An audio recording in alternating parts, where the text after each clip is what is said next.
Sejam bem-vindos! Você está no canal Conexão Evangelística, conectando você à Palavra de Deus. Então, sejam muito bem-vindos. Hoje nós vamos estudar, dar continuidade, livro de Atos, capítulo 10, parte 2. Então, nós vamos ver aqui, o encontro de Pedro com Cornélio. Já foi falado um pouquinho disso na parte 1. E desde já, se você é novo ou nova por aqui, te convido para que você se inscreva no canal, ative aí o sininho e assim você receberá notificação de todas as vezes que tiver vídeo novo no canal. Assim você não perderá nada. Então, na parte 1, nós vimos sobre Pedro, a visão de Pedro. Nós vimos sobre o chamado para que ele fosse até o encontro de Cornélio. Cornélio, que era um gentil, ele não era judeu, ele era um gentil. E naquele tempo, os judeus, eles não se davam ali, com os gentios. Eles não compartilhavam ali do mesmo ambiente, havia meio que uma divisão. Mas o Senhor mostra uma visão a Pedro, fala com Pedro, e assim como também Cornélio, que mesmo sendo um gentil, era um homem de oração, confiava em Deus, fazia o que agradava ao Senhor, e nisso o Senhor dá essa visão a Pedro. E aqui então, no versículo 24, de onde a gente vai partir, vamos falar um pouquinho de como foi esse encontro. Mas antes, eu te convido para que você ore junto comigo. Vamos entregar este momento ao Senhor. Que você acalme o seu coração aí nesse momento. Reserve esse tempo para aprender mais da palavra de Deus. Que você possa usufruir desse momento para aprender. Então, vamos orar. Deus, Pai amado, Pai altíssimo, desde já, Senhor, eu te louvo, eu te agradeço, eu te glorifico, Senhor, a ti toda honra e toda glória. Sou grata a ti, Pai, por mais um dia, Senhor, de estudo bíblico. Por mais um dia, Senhor, de se aprofundar, ó Deus, na tua palavra, Pai. Senhor, neste momento, eu peço que o Espírito Santo venha estar conosco, abrindo, Senhor, o nosso entendimento, abrindo os nossos olhos, os nossos ouvidos, o nosso coração, para que venhamos, ó Pai, aprender cada vez mais com a Tua palavra. Sabemos que é o Espírito Santo que dá a graça, Senhor, do entendimento. Sabemos, ó Pai, que a sabedoria vem de Ti, a sabedoria vem do alto. Então, desde já, eu te peço que o Senhor abençoe cada pessoa, cada casa, cada lar, que o Espírito Santo se faça presente aqui no nosso meio, que haja da maneira como Ele quiser. Estamos aqui para Te louvar, Te agradecer, Te engrandecer, Senhor, e sobretudo para aprender mais de Ti, pois sabemos, como diz em Salmos, lâmpada para os meus pés é a Tua palavra, Senhor. A Tua palavra é aquela que ilumina, a Tua palavra é aquela que dissipa as trevas. Então, que nós venhamos, Senhor, sermos cheios do Espírito Santo, cheios da Tua sabedoria, e que venhamos, Senhor, a aprender mais e mais da Tua palavra. Sê conosco a partir de já.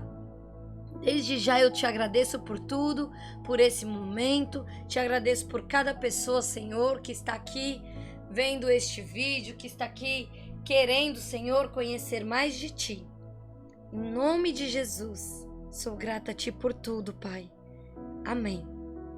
Então, vamos aqui em Atos dos Apóstolos, no capítulo 10. Vamos lá, vamos iniciar. Eu vou retomar a leitura só para que vocês não fiquem perdidos, para eu não começar já do 24, não começar muito lá da frente, eu vou dar uma retomada. Versículo 19. E, pensando Pedro naquela visão, a visão que o Senhor mostrou a Pedro, né, o lençol que desceu ali com os animais, né, que para aquela época eram tidos como impuros.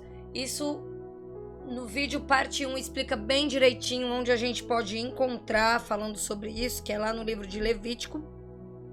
Então, eis que 3 homens te buscam. Versículo 20.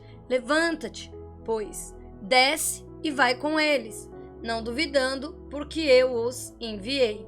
E, descendo Pedro para junto dos homens que lhe foram enviados por Cornélio, disse: Eis que sou a quem procurais.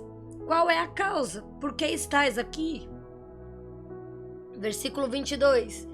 E eles disseram: Cornélio, o centurião, homem justo e temente a Deus, que tem bom testemunho de toda a nação dos judeus, foi avisado por um santo anjo para que te chamasse à sua casa e ouvisse as tuas palavras. Então, chamando-os para dentro, os recebeu em casa, e no dia seguinte foi Pedro com eles, e foram com ele alguns irmãos de Jope, e no dia imediato chegaram a Cesareia. E Cornélio os estava esperando, já tendo convidado seus parentes e amigos mais íntimos. E aqui eu vou novamente fazer o comentário do versículo 24. Então a gente vê, né, que Cornélio ali teve uma visão com o anjo que mandou chamar Pedro, mas antes, né, como já havia essa divisão, como eu falei agora, então o Senhor falou com Pedro também, porque o Senhor sempre vai confirmar, gente. Sempre que o Senhor falar com um, vai falar com outro.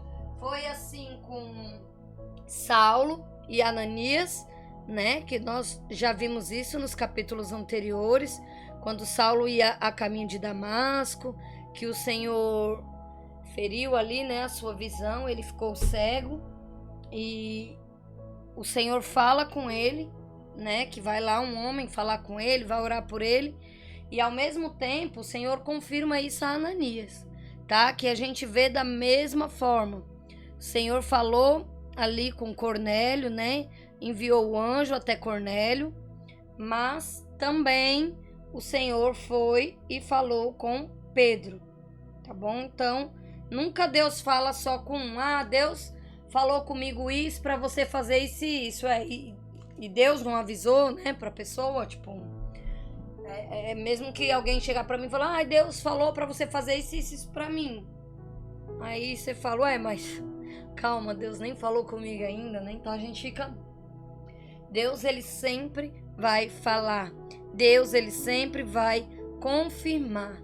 Não só dessas 2 passagens, mas há outras também, né? Onde Deus, ele sempre se revela, ele sempre fala, ele sempre dá o direcionamento ali do que está acontecendo, ele sempre direciona qual é o propósito, por quê, para onde, o que é que tem que ser feito. Então, o Senhor, ele nunca deixa, né, o vazio ali, sempre ele está ali dando o direcionamento.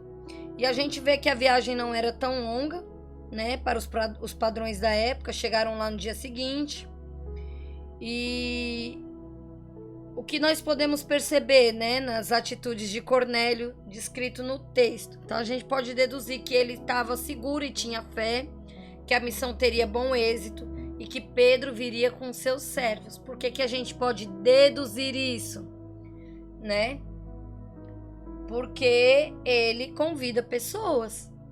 Se ele tivesse na dúvida de que isso iria acontecer, ele não iria convidar pessoas, né, para casa dele e de repente, se não desse certo, se ele tivesse mandado chamar e aquelas pessoas não viessem, né, ele passaria vergonha. Então, mas para você ver como tudo que Deus faz é muito bem feito.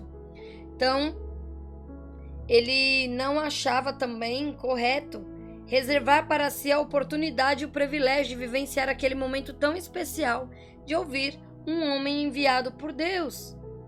Então ele estendeu esse privilégio a seus parentes, amigos mais próximos. Eu também falo sobre isso, né, na parte 1 aqui do vídeo. É a mesma coisa, nós estamos aqui no canal, estamos aprendendo mais da palavra do Senhor. Poxa, compartilha com outras pessoas esse privilégio de estar ali, de poder pausar, de estar no conforto da sua casa, de estar se aprofundando na palavra do Senhor, de estar estudando, de estar em contato com o Evangelho. Nessa época, eles não estavam com a Bíblia escrita, eles eram ali, né? Ele havia testemunhado, Pedro havia estado com Jesus, Pedro, ele havia testemunhado tudo, então ele era como se fosse uma Bíblia ambulante. É assim que nós temos que ser hoje. Ah, mas eu não andei com Jesus? Como é que eu vou ser testemunha de algo?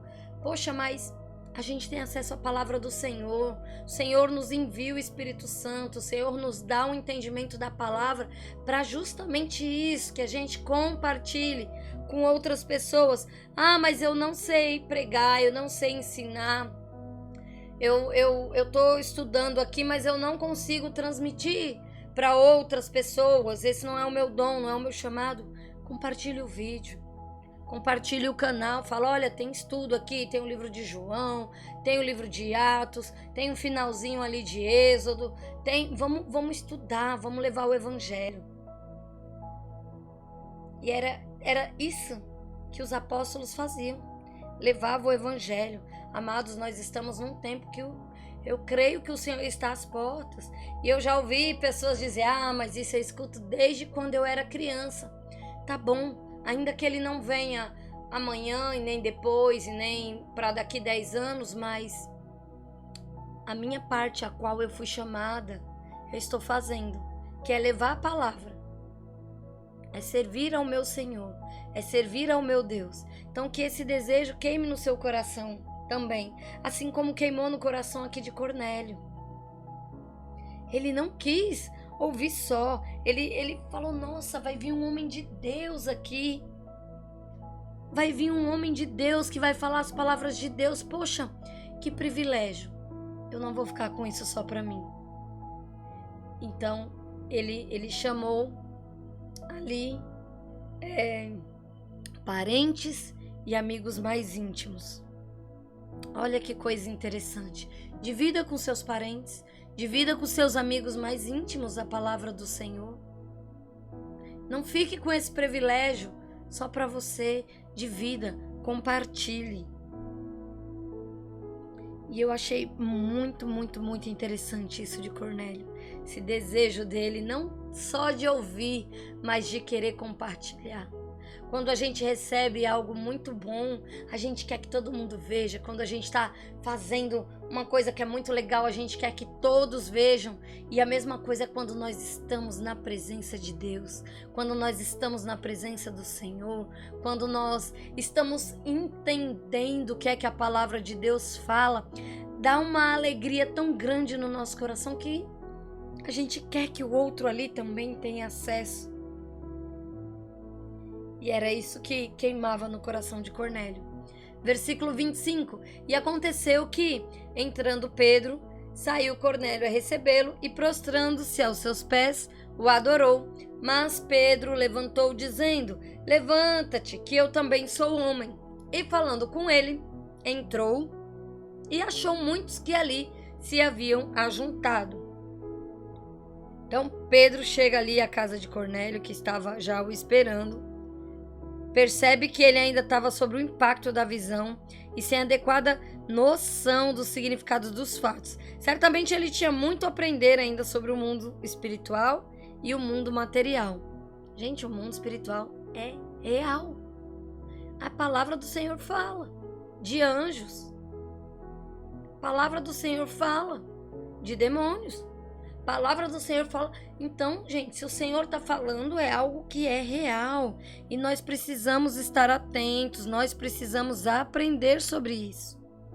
Então, o fato de Pedro ter sido apontado na visão como interlocutor divino não tinha promovido ao status de um superior celestial diante que fosse alguém que a gente devesse adorar, se prostrar, se ajoelhar, beijar a mão, beijar os pés. Não, gente.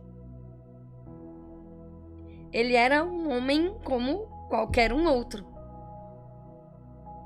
Então, ele não era digno de veneração, ele não era digno de adoração.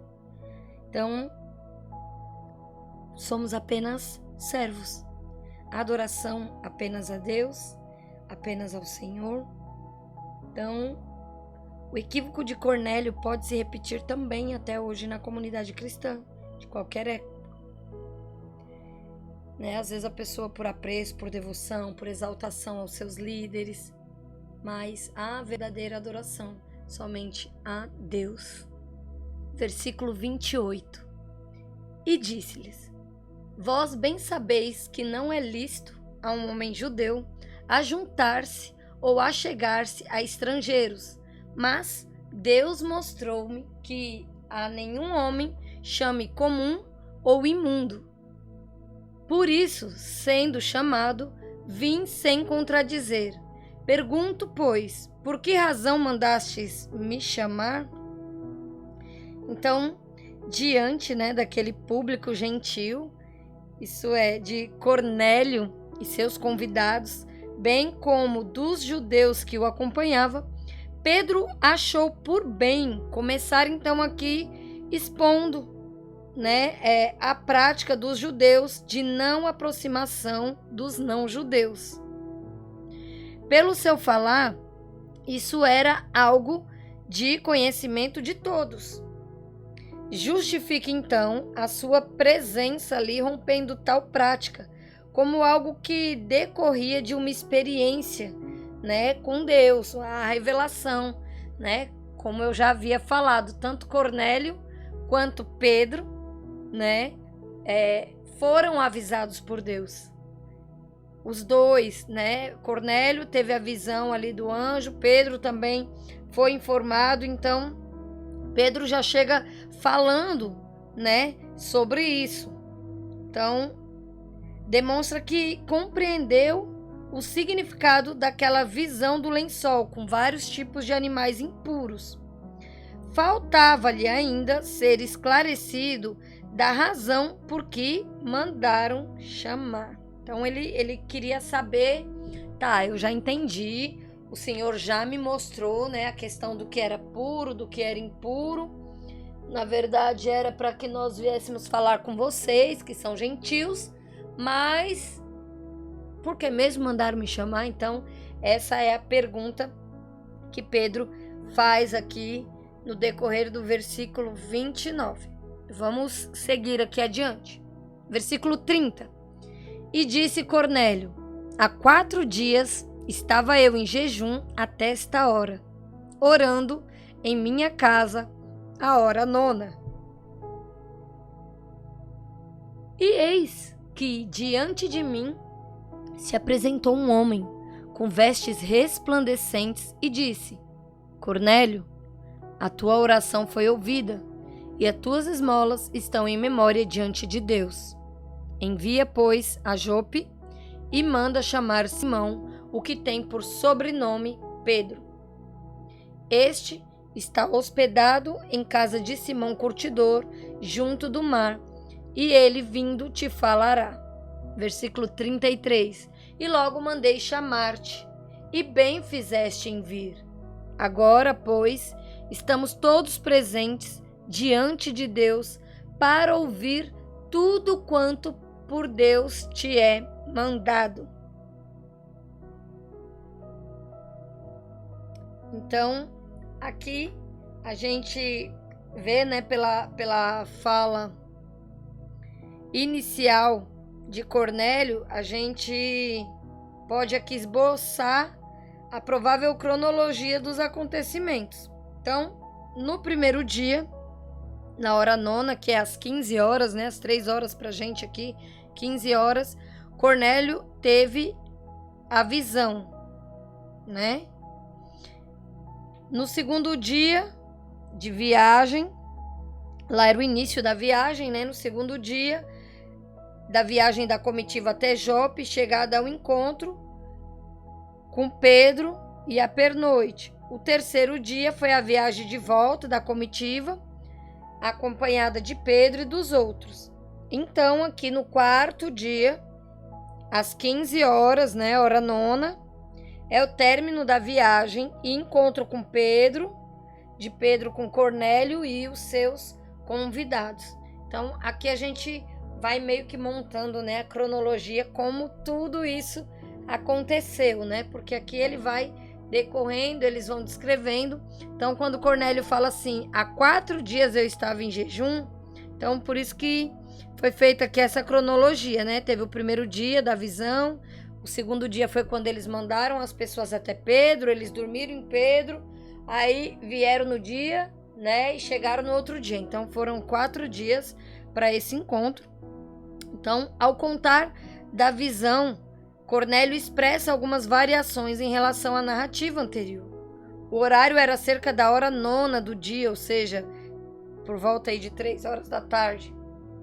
E agora, por volta desta mesma hora, e durante a observação da hora nona de oração em sua casa. Anteriormente, fora uma visão quando ele se aproximou de um anjo, desta feita um varão de vestes resplandecentes, se apresentou diante dele. A fala daquele ser manteve na mesma linha as orações e esmolas de Cornélio. Chegaram diante de Deus e Pedro deveria ser chamado. Finalmente aqui, Cornélio declara, né, que cumpriu sua parte em obediência à orientação de Deus e que Pedro também fez bem em ter atendido o chamado. Então, estando todos ali prontos à disposição, passou a palavra a Pedro. Então, Cornélio ele recebe ali, né, Pedro. No primeiro momento ele quis ali até se prostrar, mas Pedro ali não aceita. Pedro pergunta, né, o motivo. E ali a gente percebe, gente, que todos estão em obediência a Deus. Todos estão no lugar onde Deus queria que estivesse mesmo. Deus, ele prepara encontros. Deus, ele é um Deus que prepara encontros. E aqui esse encontro foi preparado por Deus, né? Deus deu a visão ali a Cornélio, Deus deu a visão a Pedro. E esse encontro, então, foi marcado para que a palavra do Senhor fosse liberada para aqueles que eram chamados de gentios, aqueles que não eram judeus. Versículo 34. E abrindo Pedro a boca, disse: reconheço por verdade que Deus não faz acepção de pessoas, mas que lhe é agradável aquele que, em qualquer nação, o teme e faz o que é justo.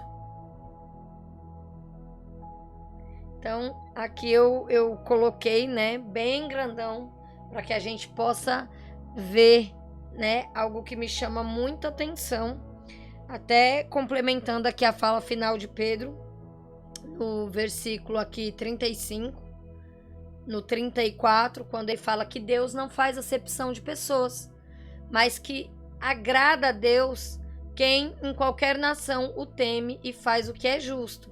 E aqui eu retomei aqui ao versículo 31, quando Cornélio está ali relatando novamente a Pedro, né, como foi, e o anjo disse a Cornélio: a tua oração foi ouvida e as tuas esmolas estão em memória diante de Deus. Isso eu falei bastante no vídeo, na parte 1 desse capítulo, mas eu vou retomar, né? Deus ouve as nossas orações. Deus se agrada.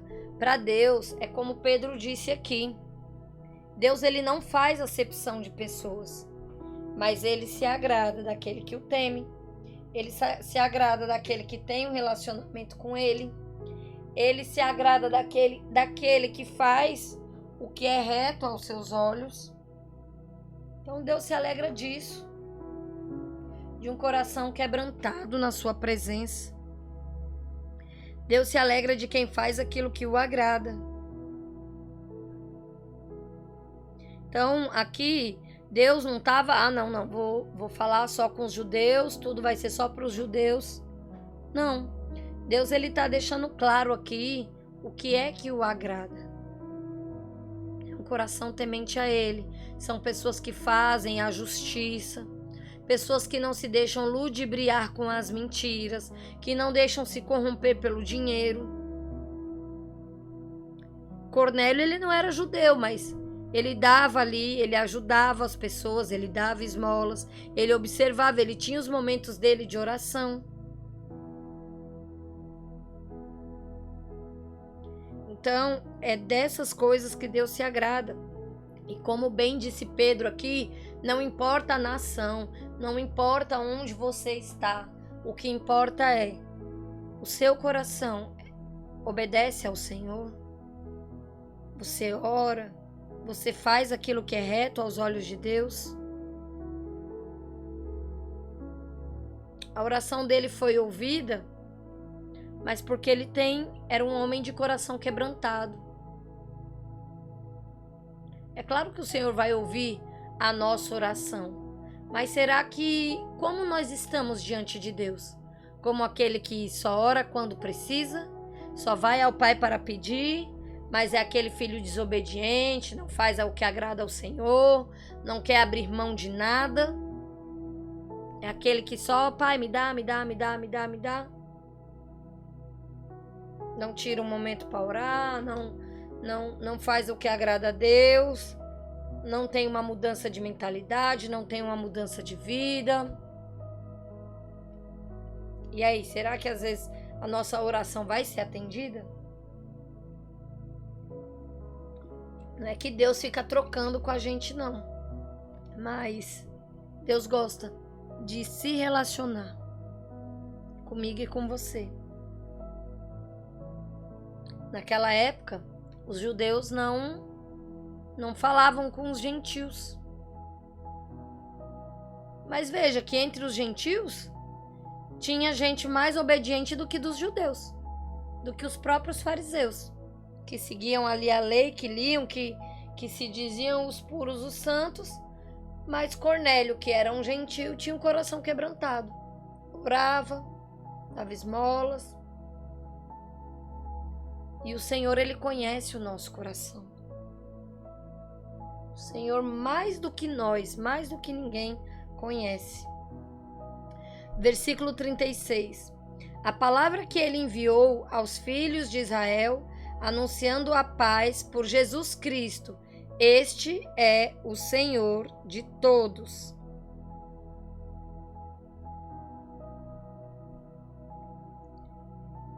Então, a gente vê, né, o que quer dizer essa pregação de Pedro, né? A palavra que ele enviou aos filhos de Israel, anunciando a paz por Jesus Cristo. Esse é o Senhor de todos, né? O que quer dizer essa pregação?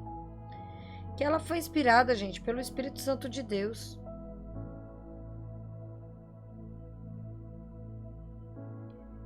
Essa mensagem, ela é traduzida, ela traduz tudo aquele que ele viu, que ele ouviu, que vivenciou intensa e diretamente como testemunha ocular do Mestre, que foi Jesus. Então, a síntese da mensagem pode ser expressa nos seguintes pontos. Então, quando Pedro fez um resumo aqui, basicamente de tudo. A palavra que ele enviou aos filhos de Israel, anunciando a paz por Jesus Cristo. Esse é o Senhor de todos. Então, lá no versículo 34, quando ele fala, então falou Pedro dizendo, reconheço por verdade que Deus não faz acepção de pessoa. E no 35, pelo contrário, em qualquer nação, aquele que o teme e faz o que lhe é justo e aceitável. Então, Pedro percebe ou reconhece algo mais sobre Deus. Um Deus que não é propriedade particular de um povo, os judeus, mas que comprou para si pelo sangue do seu Filho, um povo de propriedade exclusiva sua, que alcança todas as tribos, raças, línguas, povos e nações. Um Deus que não faz acepção de pessoas, que acolhe homens e mulheres, pobres, ricos, gente nova, idosos. Um Deus que procura adoradores que o adorem em espírito e em verdade. E isso a gente vê lá em João, no capítulo 4, versículo 23. Um Deus que está atento aos que o temem e fazem o que é reto e justo, lhes oferecendo salvação. Não é por causa dos seus méritos pessoais, mas pela graça salvadora de Cristo. Perto está o Senhor de todos os que invocam, de todos os que invocam em verdade. E isso não sou eu que estou dizendo. Você encontra isto lá em Salmos 145, capítulo 145, versículo 18. Perto está o Senhor de todos os que invocam, de todos que o invocam em verdade. Salmos 145, versículo 18. Aqui no versículo 36 é falado do Evangelho da Paz. Cornélio e os demais convidados aguardavam a palavra de Deus por intermédio de Pedro. Cornélio ali como a pessoa que estava ali recebendo Pedro em sua casa, ele dá honra a Pedro, né? A importância da gente honrar as pessoas, ele passa ali então a palavra para Pedro, ressaltando a importância que através de Pedro eles vão poder ouvir a palavra de Deus. Ele sabia que Pedro ali era o instrumento usado nas mãos do Senhor. Então, Jesus era o Verbo de Deus que se fez carne. A palavra encarnada, enviada inicialmente aos filhos de Israel. A essência da pregação de Pedro é Jesus, o enviado de Deus, aquele que anunciou o evangelho da paz. E aí em Romanos 5:1 diz: justificados, pois mediante a fé temos paz com Deus por meio de nosso Senhor Jesus Cristo. O evangelho da reconciliação. Ora, tudo provém de Deus, que nos reconciliou consigo mesmo por meio de Cristo e nos deu o ministério da reconciliação. Isso a gente lê em 2 Coríntios, capítulo 5, versículo 18. Tem mais. Este Jesus é o Senhor e Salvador, expressão muito apreciada e usada por Pedro. Tem lá em 2 Pedro, no capítulo 1, versículo 11, no capítulo 2, versículo 20, no capítulo 3, no versículo 2 e no capítulo 3, versículo 18. Senhor e Salvador. Senhor e Salvador. Versículo 37. Esta palavra, vós bem sabeis, veio por toda a Judéia, começando pela Galiléia, depois do batismo que João pregou. Versículo 38. Como Deus ungiu a Jesus de Nazaré com o Espírito Santo e com virtude, o qual andou fazendo bem e curando a todos os oprimidos do diabo, porque Deus era com ele. Versículo 39.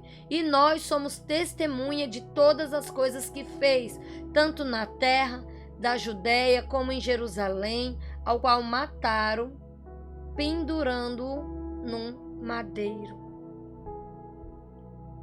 Então, aparentemente Pedro tinha a percepção de que os ouvintes haviam tomado conhecimento da vida de Jesus. E realmente seus feitos e fama se espalharam rapidamente por toda parte. Entretanto, achou por bem relembrar os fatos, começando com o batismo de arrependimento pregado, por João Batista, bem como mencionando a unção de Jesus pelo Espírito Santo.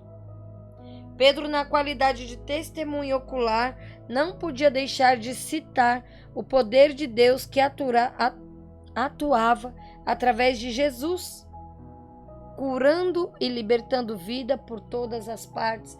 E uma coisa que me chama a atenção aqui no versículo 38 é quando ele diz: curando todos os oprimidos do diabo.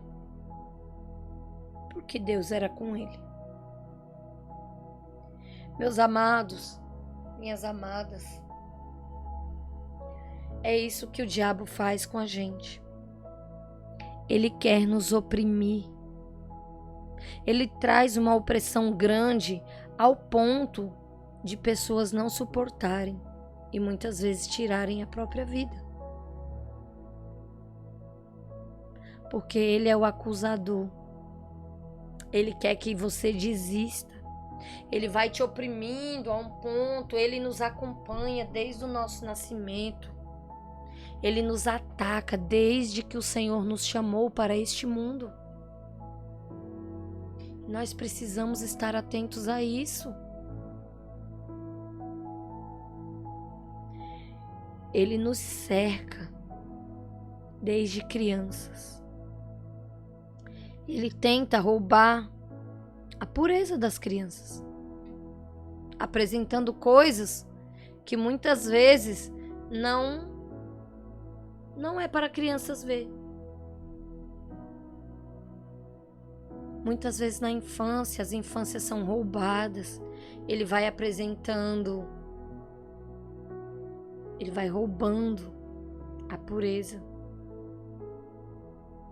Ele vai apresentando coisas imorais aos olhos. Ele vai apresentando coisas imorais aos ouvidos. Muitas vezes ele vai ali e oprime outras pessoas. E muitas vezes ele oprime crianças através de abusos. Os seus abusadores são oprimidos a praticarem tal ato cruel. E assim ele vem fazendo. Porque ele está aqui para matar, para roubar, para destruir, para oprimir. E Jesus veio para nos libertar de tudo isso. Quantas vezes, talvez você já tenha passado por isso que eu vou relatar agora. Você está tranquilo e parece que algo se levanta dentro da sua casa e vem aquela opressão e você se sente amargurado e você se sente que ninguém te ama e você se sente que você tá ali largado no mundo, que ninguém tá nem aí pra você, que você não é nada, que você não é ninguém, que você não vai conseguir, que você é isso, que você é aquilo, e começa a se levantar na sua cabeça aquelas acusações. É o diabo oprimindo. E a gente precisa ter esse discernimento e clamar pelo nome de Jesus. E clamar pelo nome de Jesus. Jesus, me socorre. E às vezes, meus amados, vai se instalando esse espírito opressor de depressão e vai nos trazendo crise de ansiedade, crise de pânico, crise de tudo quanto é jeito, e a gente vai se sentindo sufocado, oprimido, desgastado, ao ponto de muitas vezes a gente pensar, cara, não tem saída a não ser eu tirar minha vida, porque eu sou um desgraçado, eu sou um nada, eu sou um ninguém vai sentir minha falta. Gente, esses pensamentos são reais. Talvez não tenha acontecido com você, mas talvez com alguém que você conhece. Eu já tive esse pensamento de dizer assim, você não é ninguém gosta de você, você tá sozinha, você ajuda todo mundo, mas na hora que você precisa não tem ninguém por você, e é assim assado, uma opressão tão tremenda, que se a gente não tem o discernimento e clama por Jesus, a gente entrega os pontos. E Jesus veio para isso, curando a todos os oprimidos do diabo, porque ele oprime, gente. Não é brincadeira. Ah, mas você não é crente, você não tem a palavra de Deus, você não já aceitou Jesus? Pois é, e tenho esse discernimento. Imagina quem não tem. Imagina quem ainda não aceitou. Que ele vai na nossa fraqueza. Ele vai para acusar, exatamente pegar os nossos pontos fracos, os nossos erros, as nossas falhas, e fica ali usando, atacando, porque ele é o acusador. Ele é aquele que gosta de oprimir. Ele gosta de manter as pessoas em cativeiros, de amargura, de depressão. Por isso, gente, que quando eu falo que Jesus veio para libertar, quando Jesus fala, eu vos dou a paz, não a paz como o mundo vos dá, porque a paz do mundo é falsa, mas é por isso que Jesus, ele vem para libertar todos os oprimidos, para curar. É por isso que Jesus fala, perdoe, libere esse fardo. Enquanto o diabo, ele fala assim, perdoe não, fulano fez com você, não perdoe. Por quê? Porque ele sabe que perdoar liberta. E ele quer manter muitas pessoas cativos nessa área. Na área da amargura, da falta de perdão. E isso traz peso para a nossa vida. E ele vai ao contrário do que Jesus diz. Porque Jesus fala, perdoe. Se alguém falou algo que te ofendeu, que te magoou, perdoe. Assim como Jesus fala na oração do Pai Nosso. Senhor, perdoa-nos, assim como nós perdoamos a quem nos tem ofendido. Para Deus nos perdoar, nós também precisamos liberar perdão. Como é que eu quero receber algo que eu não tenho capacidade de dar para alguém? Mas eu quero, mas eu não quero dar. Então, meus amados, preste atenção. Que o diabo, ele quer manter muitas vezes vocês oprimidos da falta de perdão, no rancor, na amargura. Às vezes até de perdoar você mesmo. Errou, passou. Ei, Deus está te dando um novo dia. Arrependa-se. Arrependa-se e siga adiante. O Senhor, ele não faz acepção de pessoas. O Senhor, ele se agrada daquele que se arrepende e tem o coração temente a ele. E isso vai ajudar a liberar, a curar a opressão do diabo sobre as nossas vidas.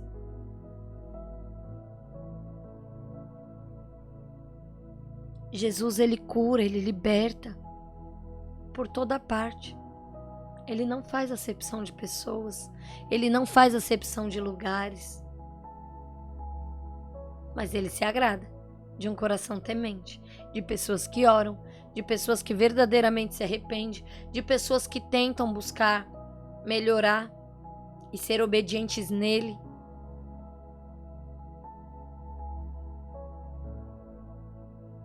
Eu não sei por qual motivo. Eu não ia parar nem para falar sobre essa parte dos oprimidos do diabo, mas o Senhor me fez parar para falar sobre isso. Ele não só libertou, ele liberta até os dias de hoje. Pessoas que estão sendo oprimidas com vícios em pornografia. Pessoas que são oprimidas com vício de drogas, de bebidas, o vício do cigarro,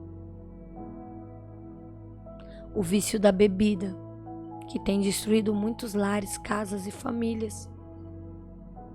Tudo isso são maneiras que o diabo encontra de manter pessoas presas em cativeiros.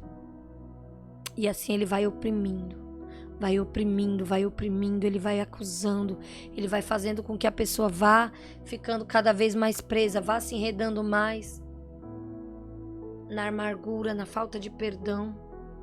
E às vezes ele usa essa amargura, essa falta de perdão para que as pessoas entrem no mundo das drogas, entrem no mundo das bebidas.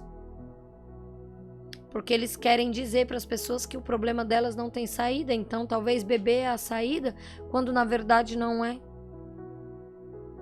Quando na verdade você vai beber ali, vai ficar de ressaca, no outro dia o problema continua lá e muitas vezes até maior. Cria-se um outro problema, porque você vai brigar com a sua família, você vai deixar de dar atenção ao filho, ao esposo, à esposa, à mãe, ao pai. Às vezes você vai se tornar agressivo, você vai dizer coisas que vão magoar, que vão machucar, e isso vai criar mais ferida. Percebe como ele vai enredando de uma forma com que as coisas vá se afundando cada vez mais. E queridos, não se enganem. Sozinhos nós não conseguimos. Só Jesus liberta. Só Ele é capaz de curar de toda essa opressão do diabo. Não se engane, nós não podemos lutar contra o diabo, contra Satanás e contra suas legiões. Nós não temos força, nós não podemos, nós não conseguimos. Somente pelo nome de Jesus, somente pela autoridade que há no nome dele. Pessoas são curadas. Pela autoridade do nome de Jesus, pessoas são libertas, pessoas são curadas fisicamente, espiritualmente, elas são libertas de toda essa opressão.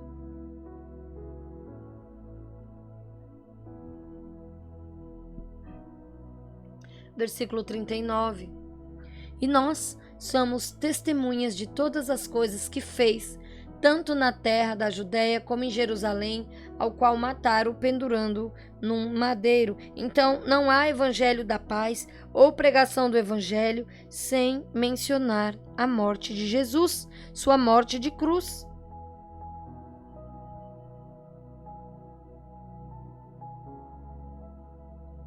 Agora, porém, vos reconciliou no corpo da sua carne, mediante sua morte, para apresentar-vos perante ele santos, inculpáveis e irrepreensíveis.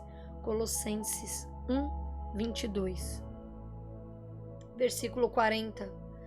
A este ressuscitou Deus ao terceiro dia e fez que se manifestasse. Versículo 41. Não a todo o povo, mas às testemunhas que Deus antes ordenara. A nós, que comemos e bebemos juntamente com ele, depois que ressuscitou dentre os mortos.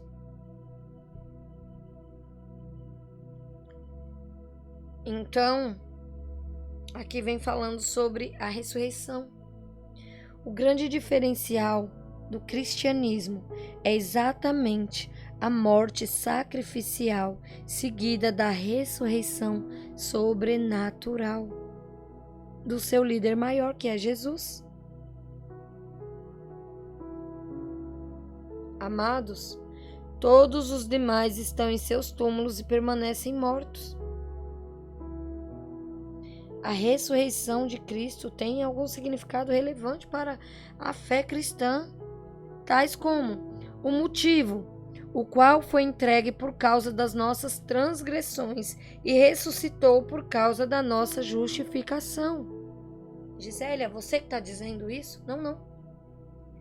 Romanos, capítulo 4, versículo 25.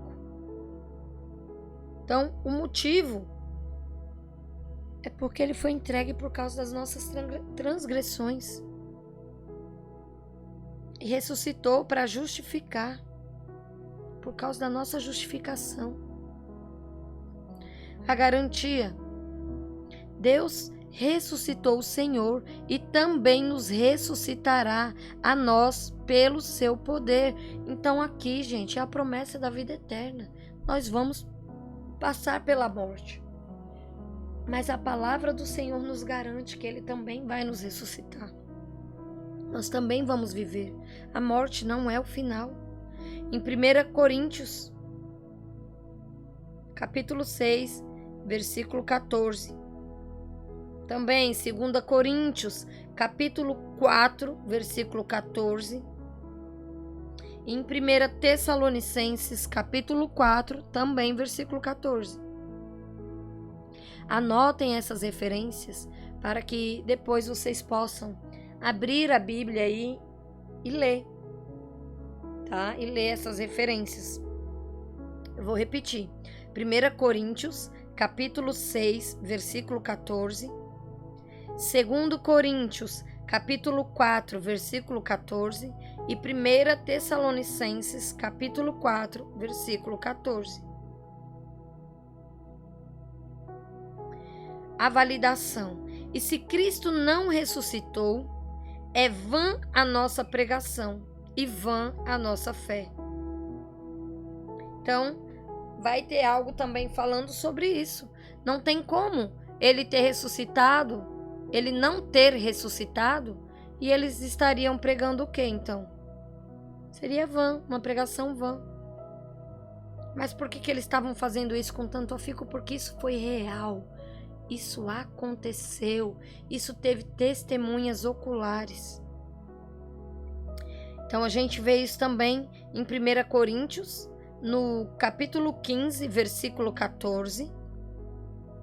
Em 1 Colossenses, no capítulo 15, versículo 17 e 20.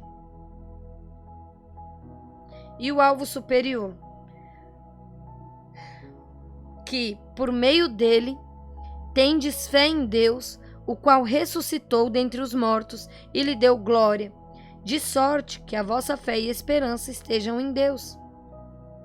1 Pedro, capítulo 1, versículo 21. Então aqui são versículos, né, que vem falando sobre a morte e ressurreição de Jesus. Amados, Jesus, ele é o único Senhor e Salvador. Não à toa que Jesus, lá em João, capítulo 14, ele fala: eu sou o caminho, a verdade e a vida. Ninguém vem ao Pai a não ser por mim. Então, nós devemos nos reportar a Jesus. Eu torno a falar, ele é o único que ressuscitou. Então, Abraão morreu.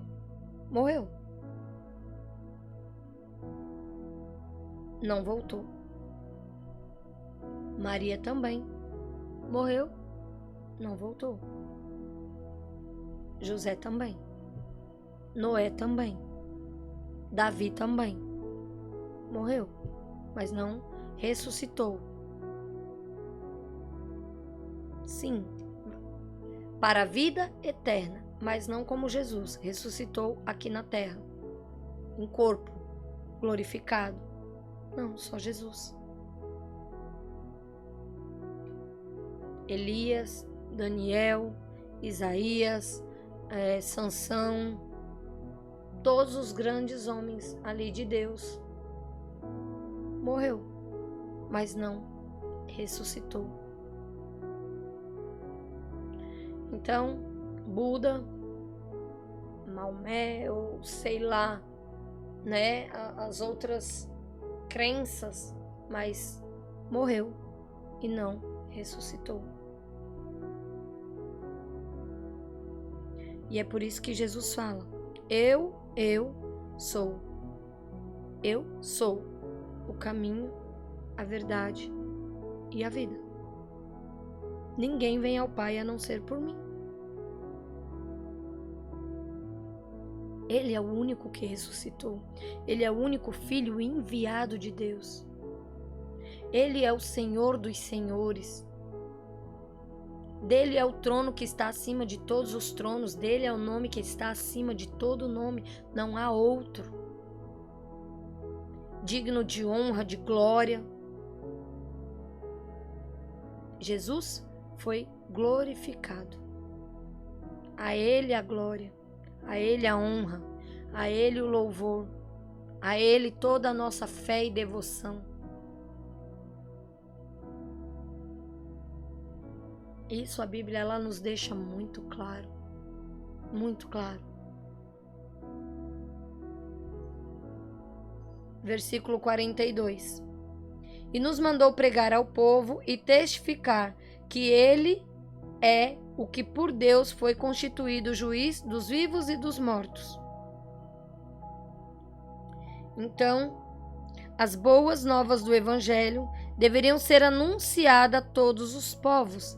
Pedro, já se encaminhando para o final da sua pregação e da síntese que fazia da vida e obra de Jesus, não poderia deixar de fora a menção da grande comissão, assim como expressa por Jesus. Ide, portanto, e fazei discípulos de todas as nações, batizando-os em nome do Pai, do Filho e do Espírito Santo. Isso nós vemos em Mateus, no capítulo 28, versículo 19. Versículo 43.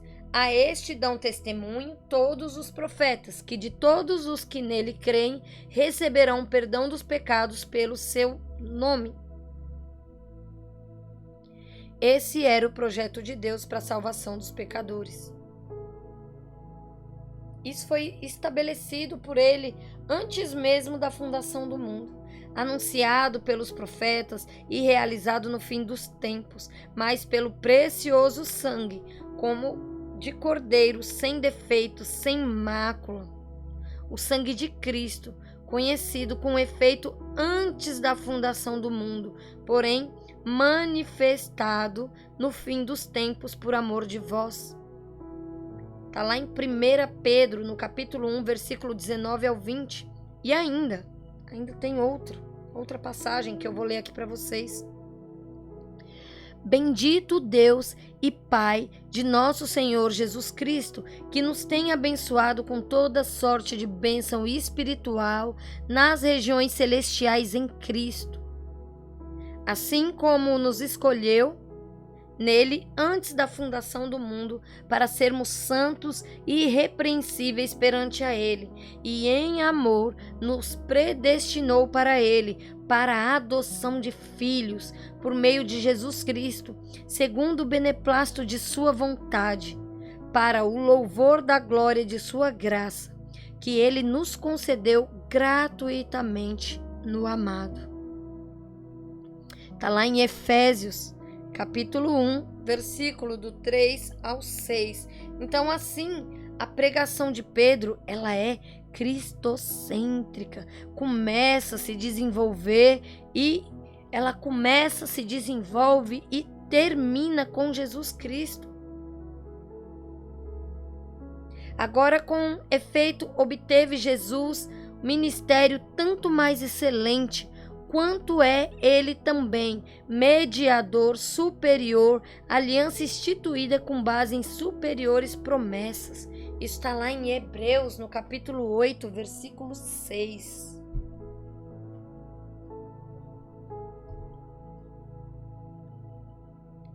Versículo 44. E dizendo Pedro ainda estas palavras, caiu o Espírito Santo sobre todos que ouviam a palavra, e os fiéis que eram da circuncisão, todos quanto tinham vindo com Pedro, maravilharam-se de que o dom do Espírito Santo se derramasse também sobre os gentios, porque os ouviam falar em línguas e magnificar a Deus. Respondeu então Pedro: pode alguém porventura recusar a água para que não sejam batizados estes, que também receberam como nós o Espírito Santo? Versículo 48. E mandou que fossem batizados em nome do Senhor. Então rogaram-lhe que ficasse com eles por alguns dias.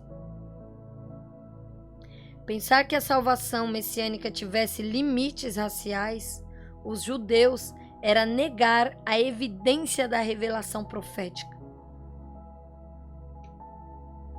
Por outro lado, aceitar uma salvação universal não implicava em entender o modus operandi de Deus entre os futuros salvos, de diversos povos. De fato, essa salvação universal viria a tomar forma através de uma igreja que não deveria reconhecer fronteiras raciais, sociais e políticas. Então, o próximo ato do Espírito Santo, na direção do estabelecimento de uma igreja universal, era o rompimento do racismo judaico. Para um povo que durante séculos foi chamado de povo de Deus, proibido por lei de se misturar matrimonialmente com outros povos, isso a gente vê em Deuteronômio, no capítulo 7, versículo 3. Anota a referência aí para você ler, para você buscar na sua Bíblia. Era proibido de entrar na casa de estrangeiros e fazer refeições com estes. Isso a gente viu aqui em Atos 10, no capítulo 20, no versículo 28. E vamos ver também em Atos 11, no versículo 3, também vai ser dito isso. Ter que modificar toda essa herança cultural, admitindo agora uma nova união fraternal com cristãos de outras nações. Isso não seria uma tarefa fácil, por quê? Porque a gente tem que se desconstruir de preconceitos, de coisas ao qual se cresce, se aprende. A Pedro coube a missão de abrir a porta do evangelho aos gentios. Está lá em Mateus, capítulo 16, versículo 18 a 19. Antes disso, o Espírito já estava chamando a Saulo, Paulo, para que, aberta a porta da graça aos gentios, este pudesse levar a igreja até os confins da terra. Entretanto, Pedro estava acomodado, interessado apenas nos compatriotas da Judéia, em Lídia, Sarona e Jope. Como diz lá em Atos 9, capítulo 9, versículo 32 ao 36. E o capítulo 10 de Atos aqui, então, relata toda a operação do Espírito em Pedro. E através dele, independentemente dele, para que toda a integração da igreja gentílica fosse uma realidade. E aqui sobre o derramamento especial do Espírito Santo na casa de Cornélio, nós devemos considerar aqui os seguintes pontos. Então, primeiro aqui, chegada a hora dos gentios, Deus intervém. A igreja deveria avançar em direção aos confins da terra. Porém, Pedro estava acomodado em Jope, à beira-mar, e foi necessário então que os confins da terra, ávidos para receber o evangelho, fossem ao encontro dele. Segundo, para que Pedro pudesse se convencer do caráter universal da igreja e, mais tarde, tivesse argumentos para se defender perante os judeus, é necessário uma manifestação especial da parte de Deus, uma visão celestial a cada parte envolvida, Pedro e Cornélio, e um derramamento do Espírito sobre os dois grupos reunidos. Então, ali Deus vai mostrando a Pedro. Veja que até quando nós estamos acomodados, o Senhor vem, nos sacode, nos tira ali da nossa zona, de conforto, e Ele vem mostrando o que é que Ele quer. Pedro aqui já estava acomodado ali só para os seus, não só para os meus, aqui tá bom, só nessa região aqui da praia tá bom, só aqui onde eu tô acostumado tá bom. E Deus fala: ei Pedro, não, tem mais. Tem um povo aí sedento, clamando pela palavra. Tu vai ficar aqui só com esses? Não, não. Vamos mais, vamos até os confins, vamos alcançar a todos. Vamos alcançar a todos. O terceiro ponto é a identificação deste derramamento como um Pentecoste gentílico, e é perfeitamente aceitável. O Espírito foi concedido a todos de uma forma inesperada, como no princípio, portanto, sem imposição de mãos, como em Samaria, causando perplexidade aos judeus presentes. a forma exterior usada para autenticar o dom do Espírito Santo não foi exatamente igual à do primeiro Pentecostes, porém teve em comum o falar em línguas. Pedro, em sua defesa perante a igreja de Jerusalém, colocou o acontecimento de Cesareia no mesmo nível do primeiro Pentecostes, como também sobre nós no princípio. Isso ele vai dizer lá em Atos 11:15, que nós ainda vamos estudar, mas aqui já é um spoiler, né? E para aqueles que defendem o batismo, né, com o Espírito Santo como a segunda bênção, sendo a primeira a conversão, fica muito difícil explicar esse texto, porque Pedro não havia sequer concluído a sua pregação e o Espírito caiu sobre ele. Não se pode caracterizar aqui essas supostas etapas, né? O Espírito Santo, gente, ele age, ele é livre. Ele não vai seguir exatamente uma etapa. Eu sei que na igreja a gente às vezes mecaniza algumas coisas. Não, a gente se arrepende, aceita Jesus, se batiza e depois vem o batismo do Espírito Santo. E aí, isso é o que muitas vezes a gente acha. Mas às vezes a pessoa é batizada no Espírito Santo e depois aquela vai se arrepender e vai aceitar Jesus e depois aquela vai se batizar nas águas. É como eu digo, Deus age da maneira que Ele quer, com quem Ele quer. Não há assim uma sequência. Não, tem que ser assim, depois tem que... A gente não pode colocar Deus numa caixinha. Não podemos colocar Deus numa caixinha. E seria humanamente improvável que Pedro viesse a batizar esses cristãos de Cesareia se o Espírito não o tivesse antecedido com manifestações inequívocas de aprovação divina. Então, Pedro, ele sabia ali o que era que ele estava fazendo. Então, certamente aqueles gentios, eles creram ali em Jesus, eles receberam ali o batismo com o Espírito Santo, eles já faziam parte da igreja de Cristo. Lembra que esse povo já era um povo de oração, gente. Lembra que Cornélio orava, Cornélio já dava... Então, o povo que estava ali já era um povo que convivia com Cornélio, então provavelmente tinha ali as mesmas práticas. Mas eles tiveram sim de ser batizados na água, pois deveriam ser reconhecidos pelas autoridades cristãs como membros da assembleia local. Então sim, precisa se passar pelo batismo.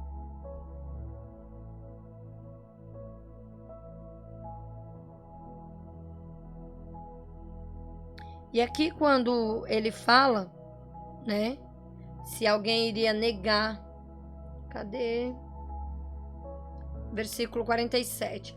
Porventura, alguém recusar água para que não sejam batizados a este, que também receberam como nós o Espírito Santo, né? Então, ele fala assim, né? A palavra negar no grego é kolossai e também se traduz por impedir, proibir, recusar ou vedar. Então, a expressão negar, recusar a água dá a entender que a água deveria ser trazida e ninguém deveria impedir este ato. Em Lucas 18, capítulo 18, versículo 16, Jesus usa esse mesmo verbo para dizer: deixai a vir a mim os pequeninos e não os impeçais. Então, disto nos parece que Pedro não desejava que alguém impedisse de ser trazida a água para batizar Cornélio e seus amigos. Então, na sua defesa em Jerusalém, né, a respeito desse caso, aquela experiência descrita como caiu o Espírito Santo sobre todos, foi derramado, é identificada por Pedro em Atos, que a gente ainda vai ler, 11:15, como um cumprimento da promessa de Jesus, que diz assim, ó: então me lembrei da palavra do Senhor, como disse, João, na verdade, batizou com água, mas vós sereis batizados com o Espírito Santo. O cair ou derramar foi identificado como batismo, portanto, foi derramada e aspergida água sobre Cornélio e seus amigos. Então, gente, a gente vê, né, a importância de ter um coração quebrantado, de ser pessoas que, de fato, ali são tementes ao Senhor, de se derramar na presença dEle, de, sim, se arrepender, se batizar, e fazer parte dessa grande comissão de levar a palavra do Senhor. E você faz parte disso. Se você ainda não se batizou, né? Assim, não, eu tenho um entendimento. Ah, não, eu me batizei quando eu era bebê, mas eu nem me lembro. Eu tinha meses de nascido, eu fui batizado. Eu também fui. Mas por que que eu me batizei novamente? Ah, mas só existe um batismo. Mas quando me batizaram, eu não tinha noção do que era pecado, o que era Jesus, o que era seguir Jesus, o que era... Eu não tinha, tô falando de mim. E sim, eu me batizei novamente, tendo já noção. Não, eu estou morrendo para mim mesma, estou negando minha vida de pecado, estou querendo uma nova vida, estou aceitando Jesus como meu Senhor e Salvador, e daqui para cá eu vou ter uma vida nova em Cristo. Então, sim, eu aceitei, me batizei, e me batizei sabendo o que era que eu estava fazendo, o que era que eu estava renunciando, com plena consciência do que é de fato um batismo. É por isso que a gente vê aqui os apóstolos, né? Eles falam de Jesus, eles pregam a palavra e depois eles batizam, mas as pessoas que são batizadas, elas estão ali com a real noção, elas têm o entendimento do que é o batismo, de quem foi Jesus, né? De tudo que eles pregam e dizem. E aqui eu coloquei aqui pra gente, né? E mandou que fossem batizados em nome do Senhor. Então rogaram-lhe que ficassem com eles alguns dias. E assim finaliza, que você possa aí refletir sobre tudo que foi falado nesse estudo, né? Nessa parte 2. Vamos orar. Deus, muito obrigado, Pai. Somos gratos a Ti, Senhor. Te glorificamos, ó Pai.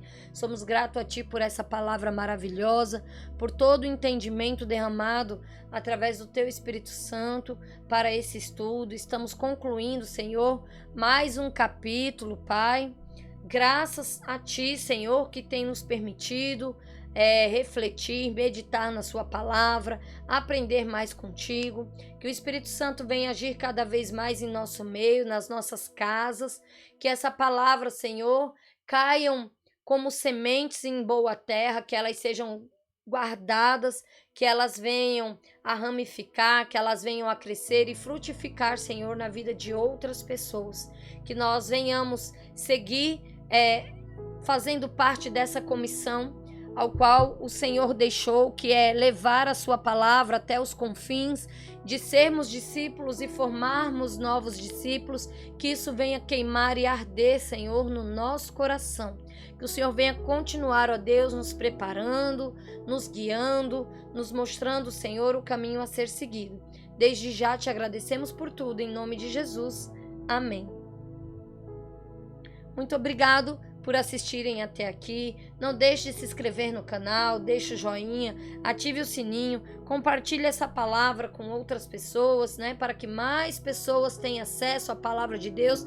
Me ajude aí a levar as palavras até os confins. Então você conhece pessoas de outros lugares que moram em outros estados e você vai compartilhando, e essas pessoas vão compartilhando e sim, a palavra ela vai chegar sim até os confins.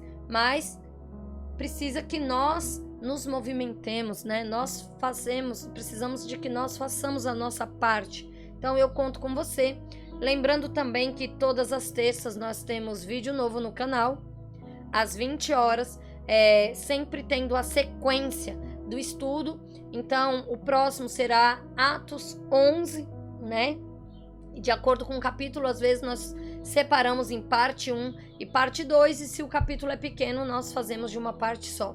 Então, espero contar com você para o compartilhamento dessa palavra e até o próximo vídeo. Tchau, tchau!